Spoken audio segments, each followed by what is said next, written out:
I'm just wondering, what would it look like if instead of trying so hard, what would it be like if you could try softer? Like, what would that be like for you?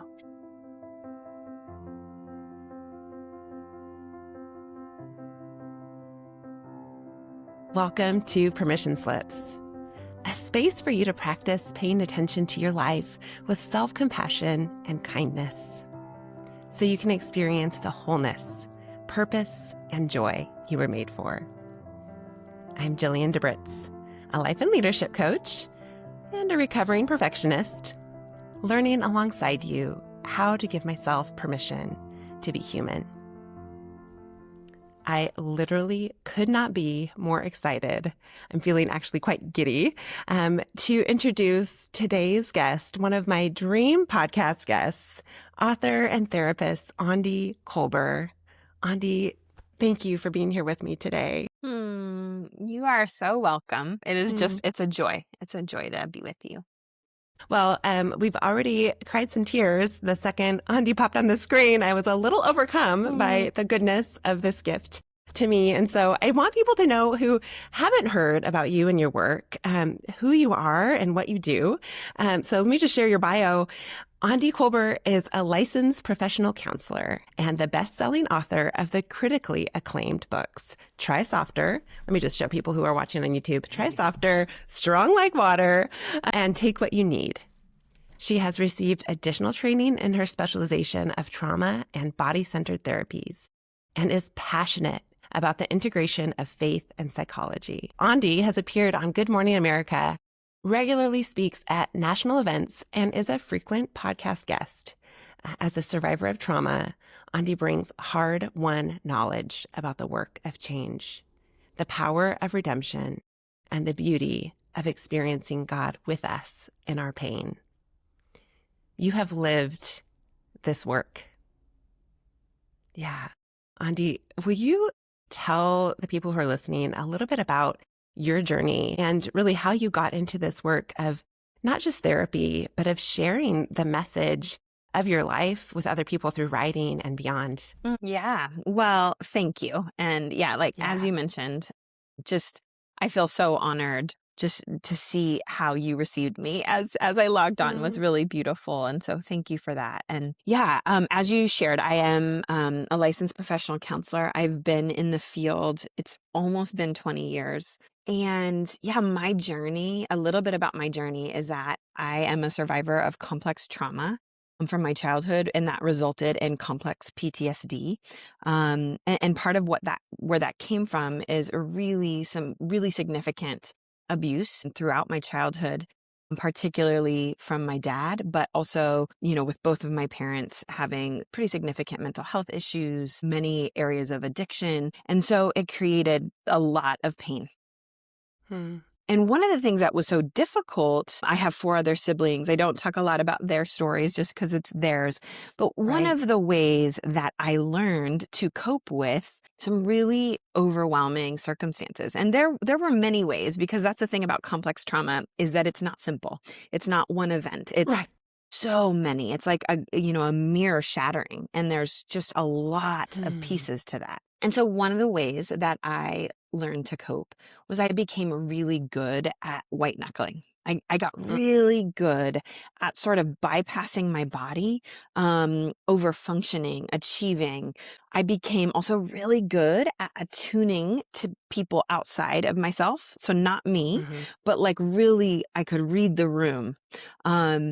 To a T oftentimes. And that was in part because my dad was a really scary person, a really terrifying person. I developed a lot of strategies just to stay ahead of threat. And so all of these things, what was so confusing for a lot of people is that I wasn't what many people thought for a long time of as a classic trauma survivor. I got really good grades. I was an exceptional athlete. I didn't get in trouble. I was a really classic, good kid, good girl type framework. And so on the outside, that was, I think, for a lot of people, a lot of adults, a lot of, outside of my family and things like that, I think people thought Aundi's going to be fine. Mm. because I, in many ways, appeared to be doing the things that needed to be done. And Right. I didn't put up a fight and I wasn't disrespectful. So those things were present. What was hard is internally I experienced a lot of profound panic and dread and dissociation, which is when we, Yeah. it's connected to our nervous system and we learn to disconnect from ourselves in Yeah. order to navigate threat. So there was a lot happening that other people didn't know. And so as I, by the grace of God, there were a lot of things in my life that also were like present. One of them for me was basketball. That gave me something. It kind of gave me a pathway, like I'm going to get out of here. And one of them was my faith. That was an important thing, even though there were some complicated elements. There were Hmm. definitely elements of spiritual abuse in my story as well. But those two things and some people in my life, there was enough there to where ultimately I went to college. I played college basketball and I began to get a vision for what do I want to do with my life? And ultimately I decided I wanted to become a therapist, Yeah. which bless my heart, I didn't know. I knew I wanted to, there was something about being and caring for people that lit me up in a way that a lot of other things didn't. And I knew that. And I had a heart for almost like justice. I wanted restoration. What I didn't know was the level to which I had actually experienced trauma. And Mm. so one of the things that's confusing is that when there is no before in your story, when there's no time, you could be like, well, before this happened, everything was normal. Yes. There was none of that for me. And so ultimately it was so normal that it took a really long time till I, into my adulthood, began to piece together as I experienced some safe people, like, for example, my husband, and I was going to grad school and I was beginning to realize oh, this is actually pretty bad. It's surprising to people how much I knew it wasn't great. I Mm. didn't know how bad it was. So all that to say, throughout grad school and in that process, I began to do my own work in therapy. I began to get a lot of support. Pieces over time were being put together. But even when I became a therapist, at the time, this is 20 years ago, talk therapy was still one of the main modalities, which there can be value to. There's good Hmm. work that happens when we are in the presence of someone who's attuned and really Yeah. with us. But when it comes to trauma and our nervous systems, oftentimes talking can only get us so far. And Mm. so, yeah, about a little over a decade ago, probably about 12 years ago now, I started to really recognize I needed to find some different ways in for my own healing and really with my clients. And Mm. so I dove deeper into the work of things around trauma modalities like EMDR, somatic work, attachment lenses, and how that integrates.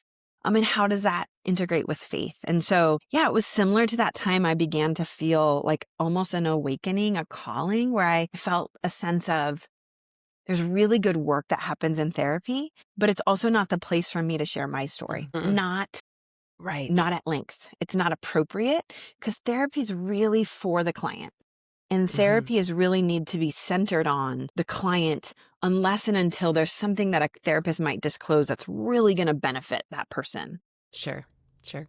And that's the place where I began to think, I wonder if it might be helpful for me to share a little bit more of my story in a different way, but still bring my skills as a therapist. Wow. Thank you for taking the time to share so much of your journey and helping people understand what brought you through a childhood that, like you said, looked on the outside very highly functioning.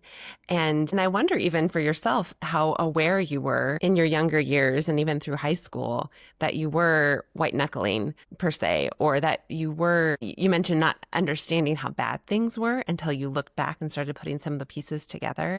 And I imagine for some listeners hearing the word trauma, whether we're talking about big T trauma or little T trauma, there's like an association with that word that we put in a category of, okay, well, I haven't been in a car accident. I haven't, experienced extreme violence. There wasn't like a thing, like you said, the Mhm, before, a thing that happened and it changed me. mhm, Like trauma, it's probably for other people. mm, So there's the part of me that's wondering, as you're telling your story, what was it like for you as you're in these traumatic experiences and you're dissociated, so you're not fully connected with your body, what was that sort of tipping point for you of recognizing, well, this isn't okay and I actually need some help?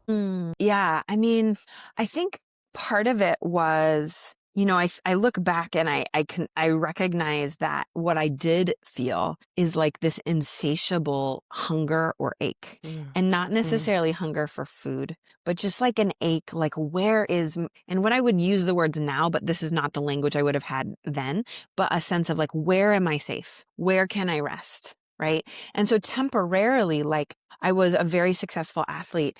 And that sometimes that gave me something, right? Because there's a way in which I was seen or cared about that wasn't like it wasn't enough to actually address the deeper pain, which is really specifically very much relational trauma. I mean, that is, if we were going to put a name to get it, so it's like an attachment relational trauma where my caregivers who's really, and this is not to say that there wasn't love in my family, like there was, which is part of what was confusing, but there was also a lot of terror.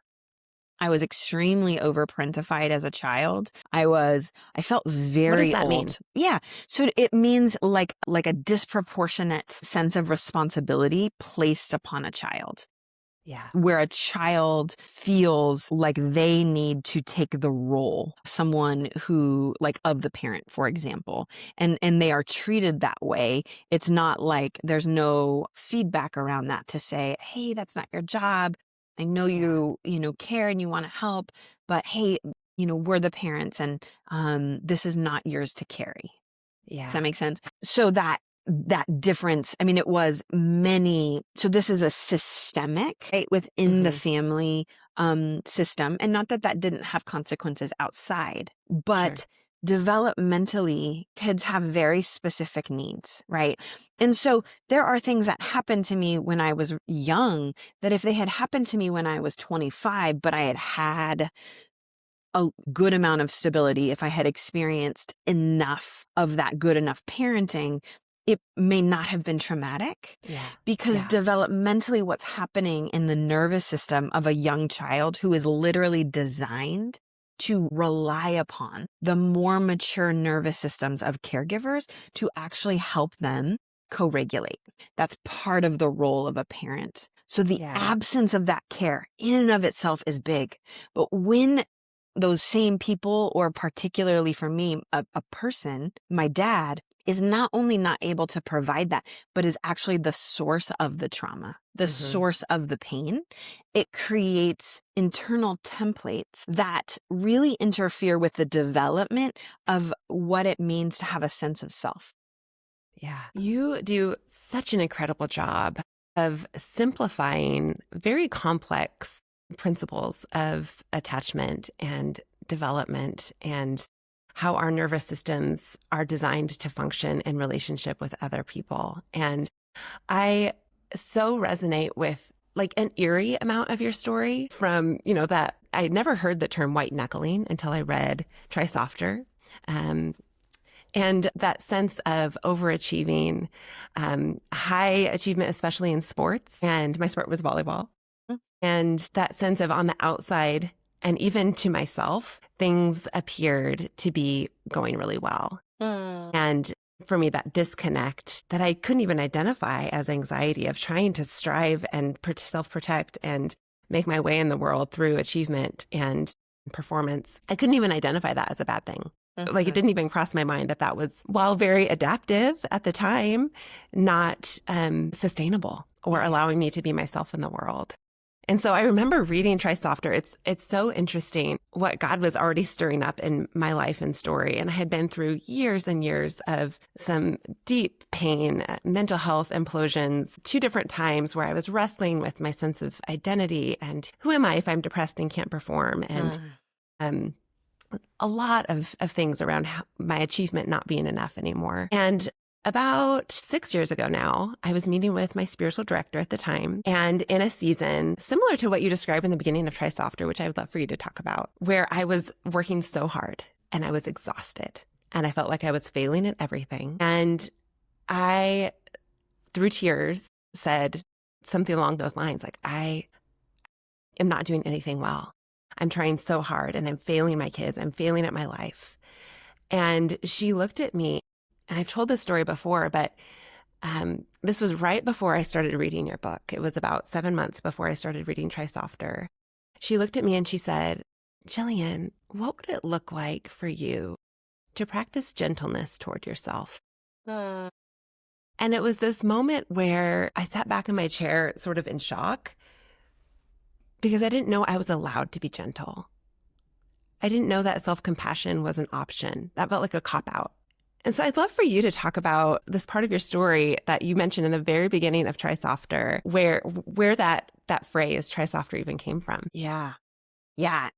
Well, thank you for sharing that. And I'd love to share. And one thing I want to name too, because I think sometimes people hear my story and they're like, well, my childhood wasn't that bad. Like sometimes when they hear my story, they're like, oh, that seems like maybe that was pretty bad. And my story wasn't that bad. So therefore, doesn't apply. And I before I answer your question, I just want to name something, because one of the things that I have found that has resonated so deeply with so many people, and I certainly don't know enough of your story, but just speaking generally, is how sometimes you don't have to have my exact story or to have had maybe the severity for a lot of these principles to still be at play. Yeah. And in part, it's because of the culture we actually just even exist in. Like, even let's say you had a fairly supportive family. Let's say you had a good enough element within, how you were parented. There was a lot there. But because our culture itself, and I think that this is also true even within some Christian culture too, that it's like mind over matter. We might say that that you matter and you're included. But what we do in practice teaches us you are as good. For me, if I was talking from my basketball self, it'd be you're as good as your last game. How much did you score in your last game? You're good. That's as good as you are. So if you didn't have a good game, that was your worth, right? That's so often, this is the framework of our Western culture that says, like, look, at the end of the day, you just got to figure it out and push through, whatever it takes. Yeah. And if you can't do that, that means you don't matter. You're weak. You're excluded. You're fill in the blank, right? So I wanted to add that caveat because I think in and of itself are other systems, whether it's the wider culture, whether it's sometimes smaller systems in academia or sports or church culture or high control religion, can impact these narratives. And it can be very difficult if that narrative really begins to be what shapes you. I'm so glad you named that too, specifically around faith communities and specifically in my Christian experience. And I didn't grow up in church culture. It was something that my faith was something that I developed as a young adult, and trying to make my way through this world of what does it mean to follow Jesus, and what does it mean to do this right? What does it mean to, that sense of I want to be the best. I want to earn, again, the approval not only of the people around me to know that I'm okay, but the approval of God, who he's the last person I wanted to disappoint. And so this felt sense, no matter what anyone told me, but my felt sense in my body was do it right or you're going to be excluded. Do it right or you're going to be judged. And maybe even not by God as much as by other people within this faith community. And so even on this journey, I will say it's been really difficult to untangle some of those narratives that say, don't trust your feelings, die to yourself, your flesh, this kind of untangling again of what is our flesh, what is our body, what is good, what is bad. There's just so much confusing language that makes it difficult to know what to trust. And for me, I'm thinking about how much I externalized wisdom and looked to other sources, other people, other places, other narratives for my sense of self and what was true. And so I'm so glad that you named that sense of we don't always know what it is that we're believing about how we find our worth and value. It's not always something that we're consciously even aware of because of the culture we're in.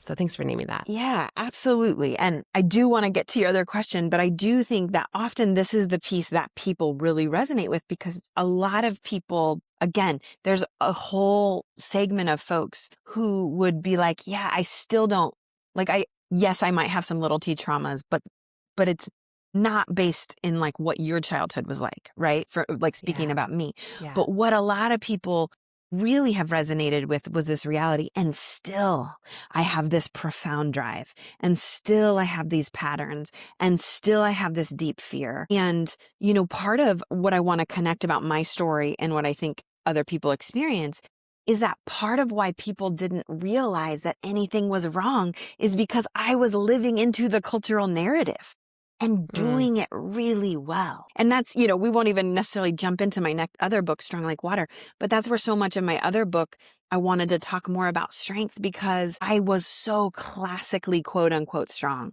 I was Yeah. so good at bypassing my body and not listening to myself and making sure that other people were happy at whatever expense it took to me, right? Yes.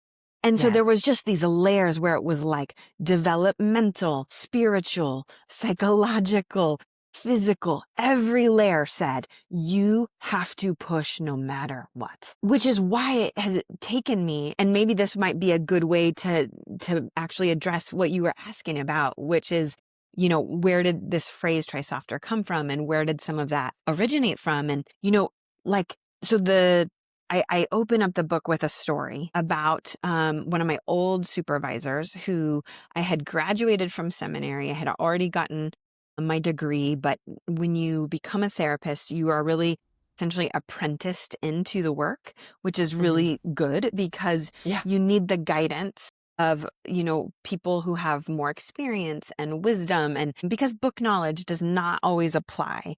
And certainly you still get application knowledge when you're even in grad school, but it takes a lot of practice to know Yeah. how to have this set of skills, basically, of being a therapist. And so I was somewhat early on, and I had been in therapy, and I was doing lots of good work, but I still had extremely intense patterns where I felt extremely over responsible for my clients is one example. Like if someone was in pain, I felt it wasn't just caring. It was caring to the extent that it was almost like I felt it was my fault. Like I felt like it was my Hmm. fault almost. And so that's really difficult in the field of therapy, because Yeah.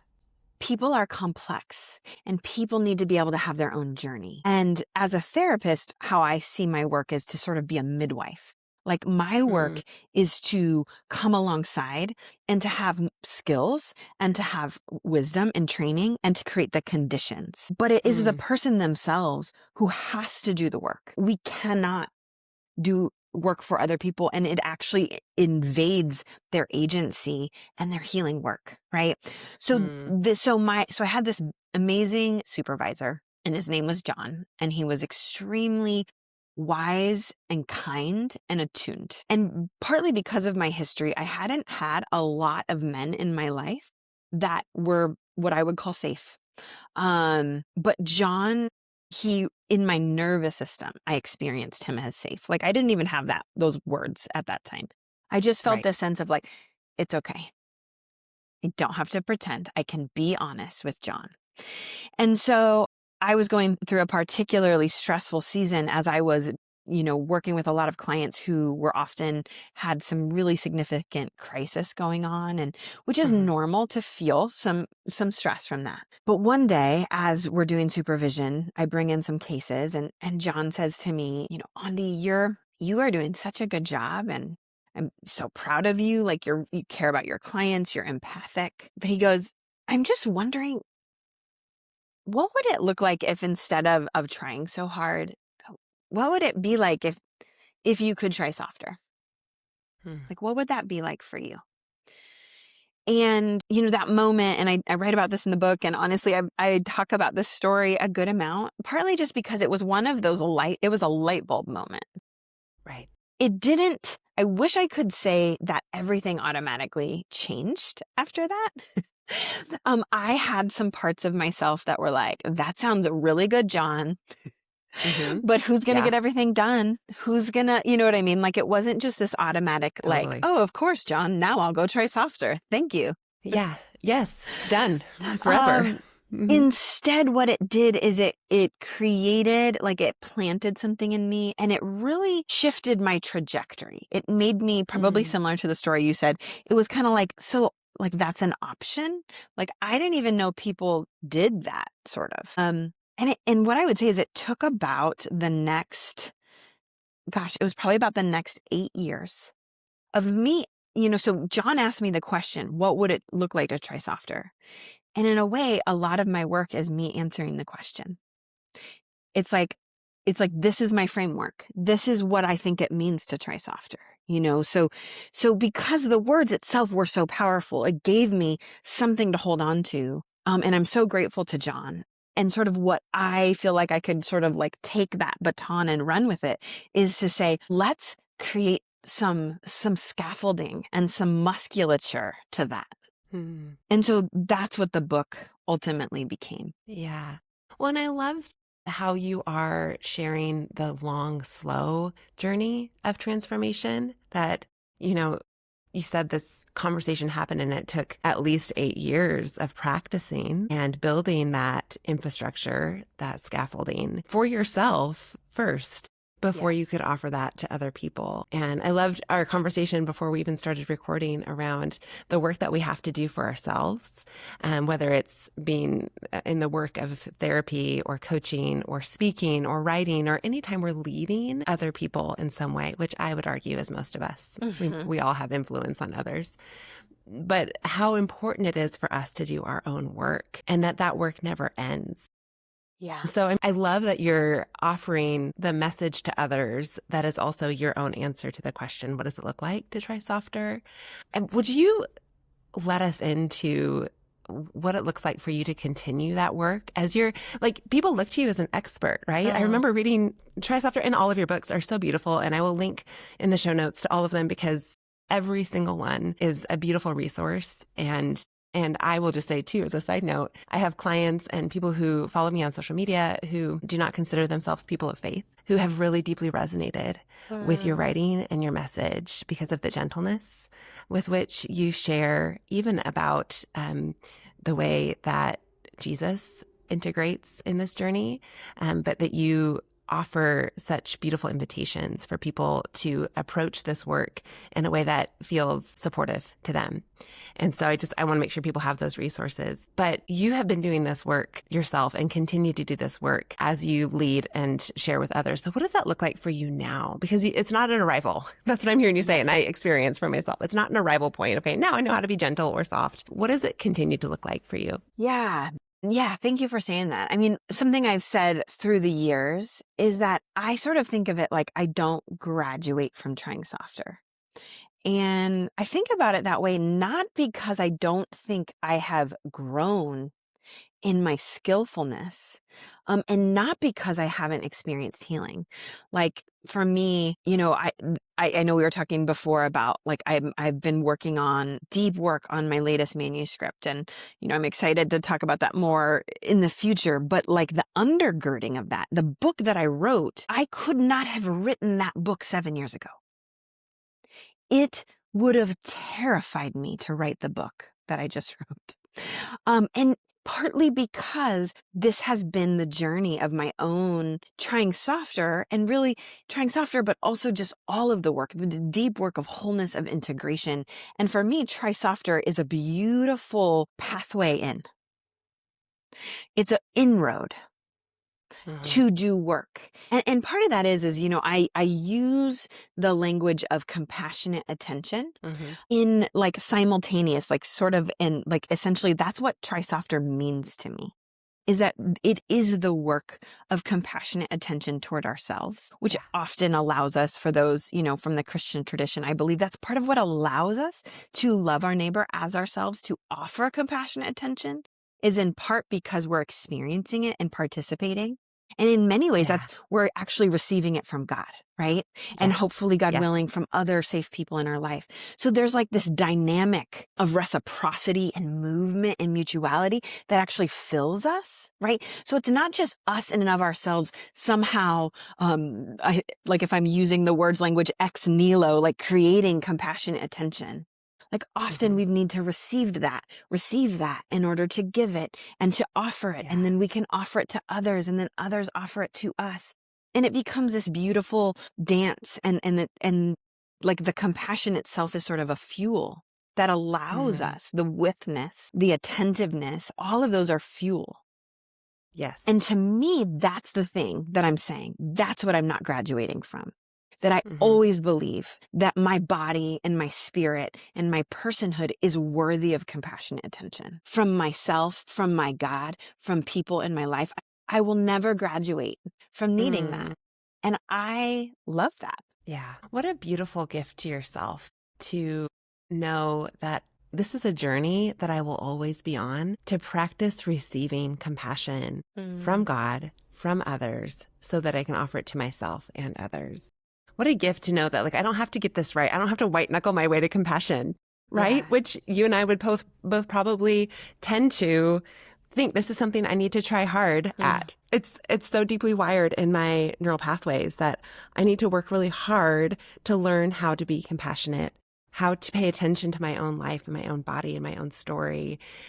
And that whole idea of receiving kindness and gentleness from God kind of flips the whole narrative on its head in a way that for me was very disorienting in the beginning. Of like, wait, this isn't how I have learned or practiced relating to God or relating to myself or relating to others. And so what does it look like? What does it look like to believe that God really is kinder than I've ever imagined? Yeah. And am I making this am I making this whole thing up? Am I just making excuses? Am I just being lazy Mm. because I don't want to work hard anymore to receive kindness and compassion? Is that just making excuses? Mm. And I wonder if you have any sort of response or Yeah. resistance that you've heard from Yeah. people No, around trying softer. I love that. And thank you for just sharing your own internal processing around it. And actually it's Uh-huh. super common.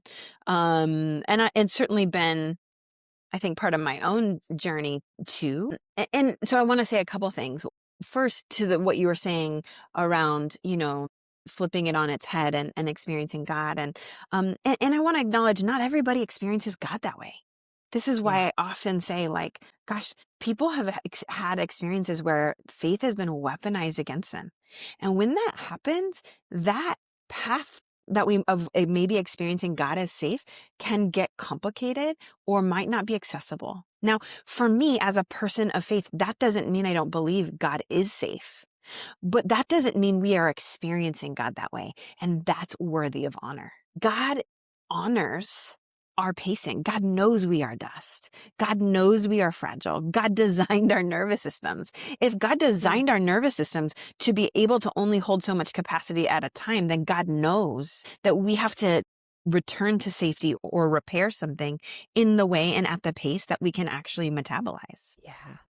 So Wow. I want to honor that's one element, right? And that's not always safe, which is why it really matters that we sometimes need to have a therapist or maybe a coach. Sometimes it's even nature that just helps our body to bring in some cues of safety so that we Yeah. can settle enough to be able to make the choices that are in alignment with what we want and who we are.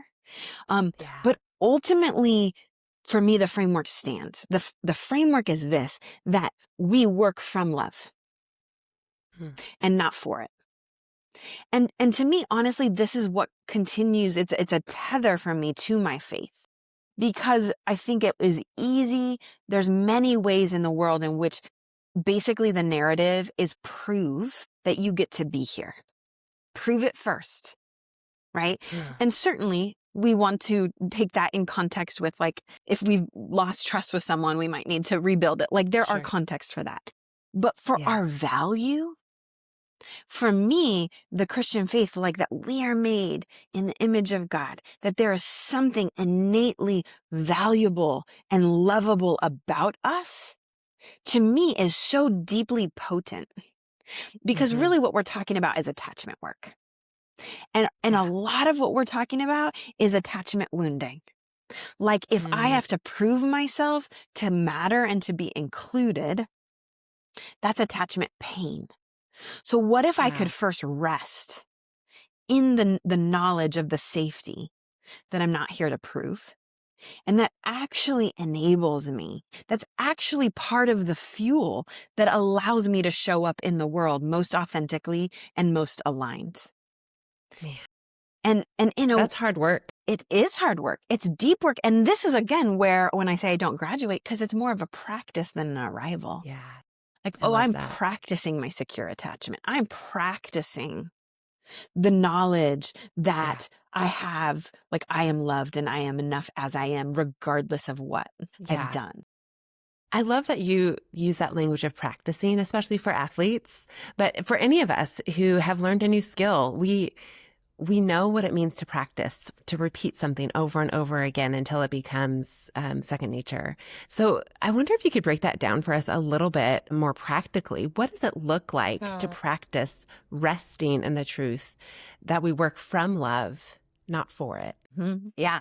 And I do want to just acknowledge that I didn't answer your other part of your question. So we could come back to that You're doing later. great. You're doing But great. no, this question of practicing in a way, to be honest, that's also what I think of Try Softer, right? So for those who aren't familiar with my work, I use this framework of saying learning to try softer is the work of learning to pay compassionate attention to our mind, body, and soul.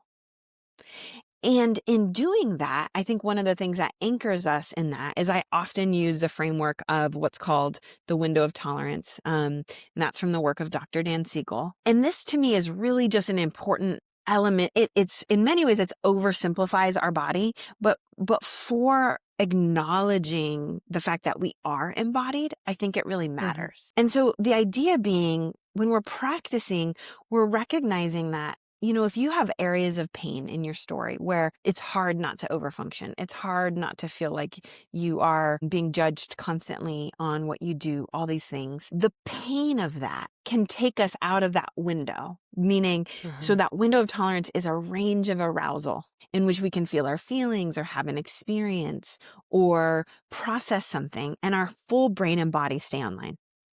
Yeah. So we kind of feel like ourselves. And this is the range in which we can pay compassionate attention because a really important part of our brain called the prefrontal cortex is online. Mm-hmm. And that's what allows us to observe what's going on in our body and in ourselves, right? So this is what allows us to sort of offer compassion. Like, let's say, oh man, that interaction with that person who made me feel bad that I didn't qualify to be in that program. And they Mm-hmm. made me feel really like bad about that. When we're connected to that window of tolerance, we can ask questions like, man, how can my faith be a resource? What do I need right now? Is there a person who's safe that I could connect with? Is there a practice that would make me feel cared for? But when our body perceives a certain level of safety, we will leave the window. Typically, we'll go into like a sympathetic nervous system response. That's like a fight, maybe a Mm-hmm. flight, like I got to get out of here. Mm-hmm. A fawning, like we become, over accommodating to something that feels threatening. And then Mm-hmm. if it doesn't resolve the threat, we'll actually drop down into a form of dissociation. We could think of that as hypoarousal. There's like a Mm-hmm. disconnection. We feel not ourselves in Yeah. that way. And so when I think about this is a long way around to say, what does it look like to practice? I think part of it is actually staying anchored to, can we stay with ourselves? Can we notice as much as we're able? Oh, that was a little bit activating. What is it that I Yeah. might need right now? Yeah. Or if we notice we're really activated, when we feel like, or we're really triggered, we're absolutely like outside of our window, we're going to want, as soon as we're able to practice resources that help us. So, in my work, it might be like things like grounding or orienting or being in the present to co-regulate with someone who feels really settled. And so the practices, paradoxically, it's like they build.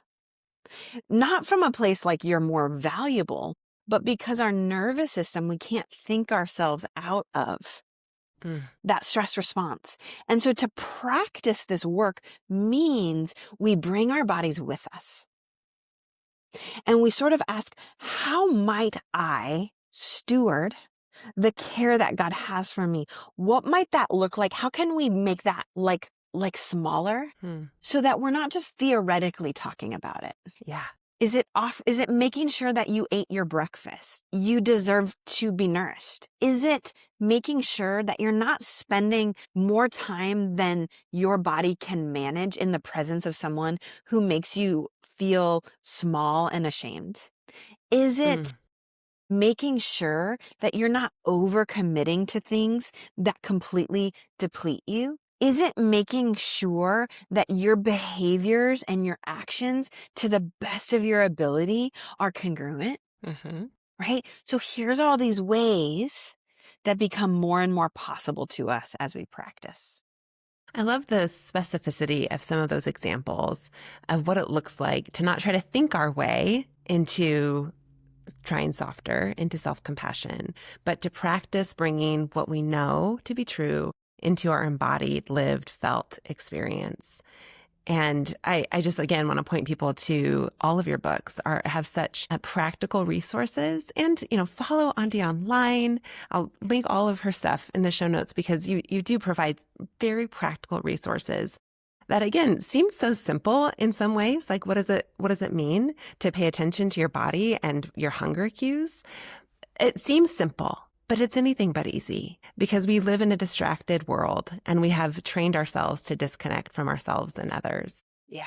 Often because it's too painful to be ourselves in the world, but also because there's a lot of input. Yeah. Yeah. And I thank you for that. And I just would say that sometimes where we start is just having compassion for our lack of compassion. Oh, I love that. What does that mean? I think it's like, and this again is, we can do this in part because we've got a little bit of access to that window of tolerance, right? So like the more that we can be as grounded as possible, that's what I would say. We can begin to observe what's going on with us. That's kind of what I'm saying. We're talking about metacognition. Yes. We're just observing as much as possible to try to not be judgmental, to just be like, oh, that's interesting. That's interesting, right? And sometimes what happens for people is similar to what I talked about with that story with John, is like, I'm like, that sounds great, John. And then I'm off to the races. Here's all the reasons why I can't. Here's why it's not open to me. Here's why this isn't accessible, right? Whatever that is for you, that we can interrupt. This is something I sometimes say, like interrupt shame with compassion. I love that. And this is even a physiological thing, right? Both of us are putting our hands on our heart, and there's actually great research to show. I mean, and it really, most people can actually notice something that happens even in their body. Like even that's an act of self-compassion. Like I feel resistance to caring for myself. Could I just have some compassion for the resistance? Yes. Oh, Aundi, that in and of itself is such a beautiful starting point for people. It's killing me that we don't have all day to talk about this. And I'm so aware of your time. But I love that you are bringing us to this point of, if nothing else, we can start with curiosity and compassion for where we are. And the reality that I keep coming back to, that judgment and curiosity can't coexist. So I can't be beating myself up and wondering what's happening with open, honest curiosity at the same time. And so that's one of my favorite practices as I talk with clients about paying attention to our own lives. That's our work. It's hard work to pay attention, but if we can pay attention to the places where compassion is even difficult, that's a beautiful place to start. Yeah. As we wrap up, which is, again, this is such a treasure. This conversation has been so rich. Is there a permission slip that you would want to give to the people who are listening?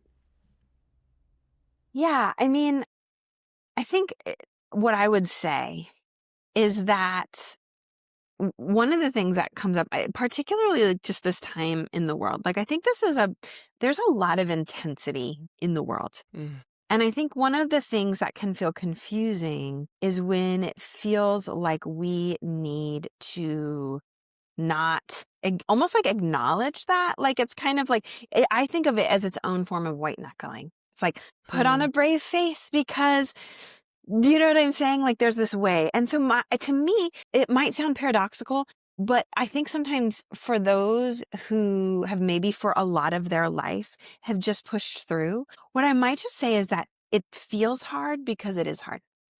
Mm. And Yeah. maybe the permission slip is to acknowledge that. Like, Mm. and in doing this, I know sometimes people see this and they're like, but I don't want to wallow. And like, I get it. And what we're just trying to do is just honor. I use that language a Yeah. lot. Can we just honor it? And Yeah. just notice what that's like in your body when you honor it. Is there any opening? Is there any softening? And often I say, take what you need. So if this is not for you, that's so totally okay.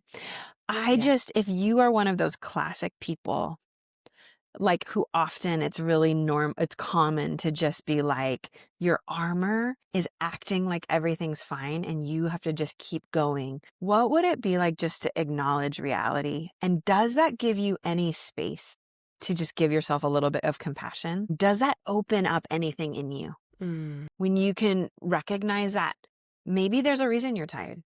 Yeah. Wow. I love the gift that is to ourselves, to recognize it's hard because it's hard, not because you're doing anything wrong. Yeah. Yeah. Aundi, this has been such a gift to me, and I know to the people who are listening. Thank you for your willingness to share, again, your hard-won wisdom and the practice that you continue to do in your own life, this work of paying compassionate attention to yourself. You're a gift. Thank you so much for having me.